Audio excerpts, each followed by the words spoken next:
नमस्कार, मैं नवीन जायसवाल 4 PM राजस्थान में आपका स्वागत है। राजस्थान में पोलिंग खत्म हो चुकी है, उसके आंकड़े लगातार अपडेट हो रहे हैं और मामूली से हेरफेर के साथ नए-नए आंकड़े लगातार आ रहे हैं। अंतिम आंकड़ा जो फाइनल आंकड़ा आया है निर्वाचन विभाग की तरफ से, उसके अनुसार राजस्थान में इस बार ऐतिहासिक वोटिंग हुई है। अब तक के चुनावों में सबसे ज्यादा वोटिंग हुई है। 75.45% वोटिंग राजस्थान के अंदर हुई है, जो इतनी वोटिंग पहले कभी किसी चुनाव में नहीं हुई है। 2018 के चुनाव में 74.71% लगभग वोटिंग हुई थी और इस बार 75.45% है। यहाँ पर मैं आपको ये क्लियर कर देता हूँ कि जो अंतिम आंकड़ा आया है उसके अंदर 3 तरह के आंकड़े शामिल हैं। जो पोलिंग हुई थी 25 नवंबर को, यानी जो वोट ईवीएम में डले थे वो वोट शामिल हैं, साथ में डाक मतपत्र शामिल हैं और जो 80 वर्ष से ऊपर के बुजुर्ग थे और जो दिव्यांग जिनको घर पर वोट डालने की सुविधा दी गई थी उनके आंकड़े भी शामिल हैं। उन सबको मिलाकर 75.45% का आंकड़ा बनता है। वैसे पोलिंग का जो आंकड़ा है, जो 25 नवंबर को जो वोटिंग हुई थी ईवीएम पर, जो वोट डाले गए, उसका आंकड़ा 74.62% है। तो निर्वाचन विभाग ने टोटल वोट पोल का आंकड़ा जो जारी किया है वो तो पूरे प्रदेश का एक जारी किया है, लेकिन बाकी जो जिलों के आंकड़े जारी किए हैं और जो सीटों के आंकड़े अभी तक उपलब्ध हैं वो सिर्फ 25 नवंबर को जो ईवीएम पर वोट डले थे उन्हीं के आंकड़े हैं। और इनमें जब दूसरे डाक मतपत्र और जो दिव्यांगों को और बुजुर्गों को जो घर पर वोट डलवाए गए थे वो जोड़े जाएंगे तो कुछ फर्क, मामूली सा फर्क उसके अंदर भी पड़ेगा, कुछ पोलिंग और बढ़ सकती है। पर अभी तक जो पोलिंग के आंकड़े निर्वाचन विभाग ने जारी किए हैं पूरे प्रदेश की 199 सीटों का, उसके अनुसार सबसे ज्यादा जो वोटिंग हुई है राजस्थान के अंदर वो बांसवाड़ा जिले की कुशलगढ़ सीट पर हुई है। एसटी की रिजर्व सीट है और यहाँ पर 88.13% मतदान हुआ है। ये पूरे प्रदेश में सबसे ज्यादा है। और दूसरे नंबर पर है जैसलमेर जिले की पोखरण सीट का, जहां पर 87.79% वोटिंग हुई है। और तीसरे नंबर पर है तिजारा, अलवर जिले की सीट है, जहां पर 86.11% वोटिंग हुई है। तो कुशलगढ़ आदिवासियों की रिजर्व सीट है, लेकिन बाकी जो 2 सीटें हैं पोखरण और तिजारा, यहाँ पर पूरी तरह से हिंदू और मुस्लिम के आधार पर चुनाव होता हुआ दिख रहा है, क्योंकि जो प्रत्याशी खड़े थे पोखरण के अंदर, दोनों प्रत्याशी धर्मगुरु हैं। महंत प्रतापपुरी खड़े थे और उनके मुकाबले में कांग्रेस से सालेम मोहम्मद है, वो भी धर्मगुरु रहे हैं मुस्लिम, तो उनके बीच मुकाबला अलग था। और जो तिजारा है, यहाँ पर बाबा बालकनाथ जो अलवर के सांसद भी हैं वो चुनाव लड़ रहे हैं, उनके सामने कांग्रेस के इमरान खान है। तो यहाँ दोनों जगह ध्रुवीकरण है, मगर फिर भी दोनों में बड़ा अंतर है कि पोखरण में बीजेपी ने चुनाव हिंदुत्व या ध्रुवीकरण की कोशिश ज्यादा नहीं की। यहाँ तक कि सबसे ज्यादा मुस्लिम आबादी वाला जिला है, फिर भी यहाँ पर योगी आदित्यनाथ नहीं गए। यूपी के सीएम जो अपने फायर ब्रांड और हिंदू मुस्लिम या ध्रुवीकरण की छवि के लिए पहचाने जाते रहे हैं, तिजारा के अंदर योगी आदित्यनाथ 2 बार सभाएं की। एकमात्र ऐसा क्षेत्र होगा जहां पर उन्होंने 2 बार सभाएं की है, लेकिन वो पोखरण नहीं गए, क्योंकि पोखरण के अंदर बीजेपी की अलग रणनीति थी। उसकी चर्चा हम किसी अलग वीडियो में करेंगे। आज हम चर्चा करेंगे तिजारा की। पूरे प्रदेश के अंदर जो सबसे बड़ा ध्रुवीकरण के मुद्दे पर चुनाव लड़ा गया वो सीट तिजारा ही है। तिजारा के अंदर बाबा बालकनाथ और कांग्रेस के इमरान खान के बीच मुकाबला था और इस बार यहाँ जमकर वोटिंग हुई है, बम्पर वोटिंग हुई है। 86.11% वोटिंग है, जो प्रदेश में अभी तक के आंकड़ों के हिसाब से तीसरे नंबर पर सबसे ज्यादा वोटिंग हुई है। अलवर जिले के अंदर कुल 11 सीटें हैं, उसमें सबसे ज्यादा वोटिंग भी तिजारा में हुई है। अलवर जिले का जो पोलिंग परसेंटेज है वो 74.55% है और इससे तिजारा का करीब 10.5-11% ज्यादा वोटिंग यहाँ पर हुई है। तो आप समझ सकते हैं कि वहां पर किस तरह का ध्रुवीकरण था, क्या क्या ध्रुवीकरण था, क्या कोशिशें की गई, कौन से प्रचारक यहाँ पर प्रचार करना है, दोनों पार्टियों की क्या रणनीति थी, इस पर हम बात करेंगे। वैसे दोनों पक्ष की एक मात्र रणनीति थी जिस पर सबसे ज्यादा फोकस किया गया, ज्यादा से ज्यादा वोटिंग कराना, वही कोशिश बीजेपी ने भी की और वही कोशिश कांग्रेस की तरफ से भी हुई, क्योंकि खेमे लगभग साफ साफ बटे हुए थे कि कौन सा वर्ग है तो किसके साथ जाएगा। दोनों प्रत्याशियों को पता था, एक मोटा मोटा अनुमान सबको पता था कि कौन सी जाति या कौन से धर्म के लोग किसके साथ जाएंगे। तो सबसे ज्यादा फोकस था वो था मतदान ज्यादा से ज्यादा कराने का। निर्वाचन विभाग प्रदेश के अंदर पिछली बार 74% से ज्यादा वोटिंग हुई थी, 75% से कुछ कम थी, और इस बार निर्वाचन विभाग की कोशिश थी कि 85% वोटिंग प्रदेश के अंदर कराई जाए। हालांकि ये आंकड़ा तो पार नहीं कर सके, 10% फिर भी उससे कम रह गया, लेकिन तिजारा सीट के ऊपर वो आंकड़ा हासिल हो गया। 86% से ज्यादा वोटिंग हुई।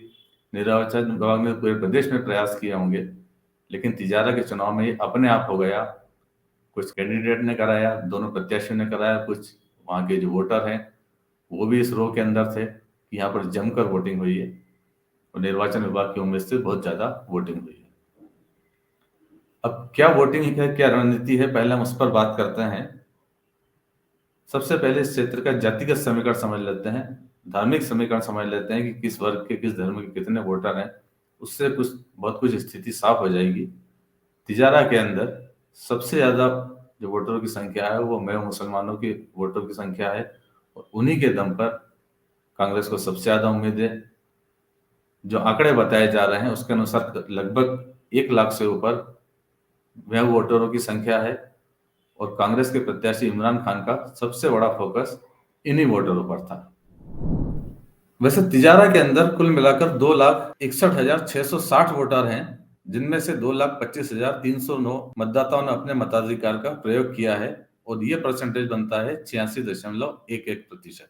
तो कुल 2,61,660 वोटर हैं। और जातिगत समीकरण की अगर बात करें हम यहाँ पर, तो जैसा कि मैंने आपको बताया कि करीब 1 लाख से ज्यादा में मुस्लिम वोटर हैं, और इसके अलावा गुर्जर वोटर हैं 17 से 18 हजार का आंकड़ा माना जाता है, और एससी के वोटर करीब 55 हजार वोटर हैं। इसके अलावा यादव वोटर हैं और अन्य समाज के भी लोग हैं। ये आंकड़े लगभग अनुमान के आधार पर होते हैं, पूरी तरह अधिकृत आंकड़े नहीं होते। पॉलिटिकल पार्टियां जो आंकड़े तैयार करती है ये वही आंकड़े होते हैं। धार्मिक आधार पे वोटरों की गिनती चुनाव विभाग नहीं करता है, ना जातियों की गिनती करता है, कोई भी सरकारी विभाग इस तरह की गिनती नहीं करता। लेकिन पॉलिटिकल पार्टियां चूंकि उन्हें वोट लेने होते हैं, प्रत्याशी खड़े करने होते हैं, तो इस तरह के आंकड़े वही तैयार करते हैं, और उसके आधार पर देखा जाए तो मोटा मोटा आंकड़ा यही बनता है। ये स्थिति तो हमने आपसे जो बात की जातिगत आंकड़ों की बात की है, और इसी के आसपास पूरी रणनीति घूमती रही है दोनों प्रत्याशियों की, बीजेपी की भी और कांग्रेस की भी। बीजेपी ने इसको लेकर भरपूर कोशिश की है। क्या क्या समीकरण थे वो बात करते हैं। पहले प्रचारक की बात करें तो यूपी के सीएम योगी आदित्यनाथ, जो खुद भी नाथ संप्रदाय से हैं, उसी संप्रदाय से हैं जिससे बाबा बालकनाथ हैं, उनके लिए भी शायद कोई प्रतिष्ठा का प्रश्न बना था। वो यहाँ पर 2 बार सभाएं करके गए हैं। योगी आदित्यनाथ ने पूरे प्रदेश में कई सभाएं की, लेकिन 2 बार उन्हें कहीं और 2 बार नहीं गए, लेकिन यहाँ पर उन्हें 2 बार आना पड़ा। शायद वो आश्वस्त करना चाहते थे बाबा बालकनाथ की जीत को पूरी तरह से। इसके अलावा इमरान खान के समर्थन में भी कांग्रेस के अध्यक्ष मल्लिकार्जुन खड़गे ने सभा की, मुख्यमंत्री अशोक गहलोत भी आए, तो कांग्रेस ने भी अपनी तरफ से कोई कसर नहीं छोड़ी। इमरान की तरफ से सिर्फ एक ही बड़ी सभा हुई है, हालांकि बीजेपी की तरफ से और भी कई नेता हैं। भोजपुरी स्टार निरहुआ भी यहाँ पर आए, अर्जुन राम मेघवाल जो केंद्रीय मंत्री है उन्होंने भी यहाँ पर सभा की। बीजेपी ने हर तरह से यहाँ पर कोशिश की है कि इस सीट को हासिल करने की। उसको लेकर उसने सबसे पहले जो बागी थे मामन सिंह यादव, उनको मनाया, तैयार किया, वो चुनाव मैदान से पीछे हटे। उसके बाद बसपा के एक प्रत्याशी थे, उसको भी बीजेपी ने अपने पक्ष में बिठाया, और हर तरह से आश्वस्त करने की कोशिश की कि जो हिंदू वोटों का ध्रुवीकरण नहीं हो, बंटवारा नहीं हो, वो बीजेपी ने हर तरह से कोशिश की। उधर कांग्रेस के इमरान खान जो सामने मैदान में थे, इमरान खान ने की भी एकमात्र कोशिश यही थी कि किसी भी तरह से चुनाव हिंदू मुस्लिम नहीं बने, और उनकी रणनीति यही थी। जो बताया जा रहा है क्षेत्र के अंदर समर्थकों का जो मैसेज गया वो यही था कि किसी भी तरह से कोई झगड़ा नहीं हो, चुनाव हिंदू मुस्लिम के आधार पर नहीं हो, सिर्फ ज्यादा से ज्यादा पुलिंग पर ध्यान देना है। और वही कोशिश इमरान की तरफ से हुई, और उसी का नतीजा है कि दोनों पक्षों ने जिस तरह से ज्यादा से ज्यादा वोटिंग की कोशिश की, और ज़्यादा से ज़्यादा वोटिंग यहाँ पर हुई भी है। अब ये वोटिंग किसके पक्ष में जाती है वो 3 तारीख को पता चलेगा, लेकिन जो समीकरण बताए जाते हैं उसमें इमरान खान की तरफ से ये माना जा रहा है कि करीब 1 लाख से ऊपर में मुस्लिमों के वोट बताए जा रहे हैं, तो अगर उसके 90% भी वोट मिल जाते हैं, 86% जैसा पोलिंग परसेंटेज है, तो करीब 86,000 वोट उनके वही बनते हैं। और साथ में उन्हें कांग्रेस का अगर वोट बैंक मिल जाता है, कांग्रेस से जुड़े हुए लोग का वोट मिल जाता है, एससी के अगर वोट मिल जाते हैं, तो वो आराम से सीट को निकाल सकते हैं। यही गणित था जिसके कारण बीजेपी ने यहाँ पर भरपूर ताकत लगाई और वोटिंग ज़्यादा से ज़्यादा बढ़ाने की और पोलराइजेशन की कोशिश भी की। बीजेपी की जो सभाएं हुई हैं, पहली सभा हुई थी योगी आदित्यनाथ की, तब मंच से जो पूर्व प्रत्याशी हैं बीजेपी के संदीप दायमा, उन्होंने बड़ा विवादित बयान दे दिया था और कहा था कि यहाँ पर क्षेत्र के अंदर जो गुरुद्वारे और मस्जिदें हैं वो नासूर बन गए और उन्हें उखाड़ फेंकना चाहिए। हालांकि फिर बाद में उन्होंने गुरुद्वारे के लिए माफी मांगी और कहा कि वो मदरसे बोलना चाहते थे और गुरुद्वारे बोल गए। उसके बाद बाबा बालकनाथ ने भी पूरी तरह ध्रुवीकरण की कोशिश की। जब वो क्षेत्र में पहली बार आए तो बुलडोजर लेकर आए। अब बुलडोजर का गणित ये है कि पास में ही जो हरियाणा से सटा हुआ इलाका है, नूह का इलाका है, जो पूरा मेवात का इलाका कहलाता है, तो नूह में करीब 2 महीने पहले वीप की शोभा यात्रा के दौरान पथराव हुआ था और गोलीबारी में कई लोगों की मौत भी हुई थी। उसके बाद हरियाणा सरकार ने बुलडोजर का एक बड़ा कैंपेन चलाया था, बड़ी संख्या में अतिक्रमण तोड़े गए थे। इसके खिलाफ जब एक पक्ष कोर्ट में गया था, तब हाई कोर्ट ने यह फैसला दिया था और बुलडोजर की कार्रवाई को रोक दिया था कि कहीं ना कहीं इसके अंदर एक पक्ष के खिलाफ ज्यादा कार्रवाई हो रही है। तब जाकर अभियान रुका था। तो बुलडोजर वहां से चर्चित था, मेवात इलाके के अंदर। उस बुलडोजर को ही मुद्दा बनाकर बाबा बालकनाथ तिजारा में चुनाव मैदान में उतरे। अलवर के सांसद हैं वो, और तिजारा में कई मुद्दों पर उन्होंने इस बात का जिक्र किया कि बुलडोजर सबका इलाज कर देता, बुलडोजर जरूरी है। अब बाबा बालकनाथ ने दूसरी जो बड़ी कोशिश की थी कि यहाँ ज्यादा से ज्यादा वोटिंग होनी चाहिए, उसको लेकर उन्होंने कुछ विवादित बयान भी दिए थे। क्या थे वो बयान? वो 2 बयान भी हम सुन लेते हैं। आने वाली जो 25 तारीख है, उसी भावना के साथ में 100% मतदान होगा और इस बार ऐसा मतदान होगा कि गांव के वोट तो होंगे 1440 और वोट गिरेंगे 1450। निर्वाचन आयोग वाले देखेंगे अरे वोट तो 1440 1450 के खाते पड़ गया, उसका काम चलेगा भाई, जांच करो 5 करो, कर लो जांच, क्या नहीं करोगा, वोट तो बढ़ गया। उधर वाले करते हैं कि हम 100 में से 80 वोट डालते हैं, हम 100 में से 110 डालेंगे। इस भावना के साथ में हमें काम करना है। मैच है इस बार भाई, है कि नहीं मैच? भारत पाकिस्तान का ऊपर वाले भारत पाकिस्तान का मैच है। यहाँ जीत की लड़ाई नहीं है, यहाँ पर वोटिंग परसेंटेज की भी लड़ाई है। उधर वोटिंग परसेंटेज कितना होता है आपको बताने की आवश्यकता नहीं है। हमारा वोटिंग परसेंटेज, क्योंकि वो कबीले एक हो गए ना सारे, उनके जो मंसूबे हैं उन मंसूबों को परसेंटेज से परास्त करेंगे तो आने वाले भविष्य में फिर कभी ऐसी हिम्मत नहीं करेंगे कि एक होकर हमारे सनातन धर्म को हराने की साजिश करेंगे। तो ये बाबा बालकनाथ की रणनीति थी, ज्यादा ज्यादा वोटिंग कराने की। हालांकि इन बयान पर उनको चुनाव आयोग का नोटिस भी मिला था।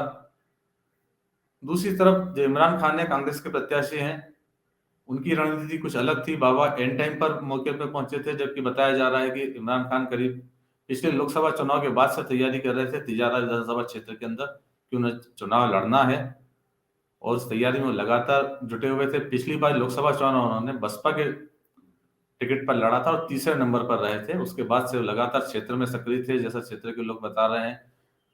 कई समस्याएं जो सरकार के स्तर पर, प्रशासन के स्तर पर नहीं सुलझ सकती थी, जहां कुछ छोटा मोटा पैसा खर्च करना होता था, वहां इमरान खान अपने स्तर पर उन्होंने व्यवस्था कराई। कई जगह पर बोरिंग करवाए, या कहीं पर बरसात का पानी भर रहा, मलबा डलवाना है, तो वो इमरान खान ने वो अपने स्तर पर वो काम कराया और क्षेत्र के लोगों से लगातार जुड़े रहे वो। और वही रणनीति थी। उसके बाद उनकी दूसरी रणनीति यही थी कि ज्यादा से ज्यादा वोटिंग हो और हिंदू मुस्लिम का ध्रुवीकरण नहीं हो। तो दोनों पक्षों ने, जो हमने आपको आंकड़े बताए, दोनों पक्षों ने भरपूर मतदान की कोशिश की। उसी के कारण प्रदेश के अंदर तीसरा सर्वाधिक मतदान तिजारा के अंदर हुआ है। अब नतीजे क्या आते हैं और किसके पक्ष में ज्यादा मतदान हुआ है, उसके लिए हमें 3 दिसंबर तक का इंतजार करना पड़ेगा। अंत में एक बार फिर आपसे यही कहना कि 4PM राजस्थान को ज्यादा से ज्यादा सब्सक्राइब करें, इस वीडियो के लिंक को ज्यादा से ज्यादा शेयर करें, उस वीडियो को लाइक भी करें। नमस्कार।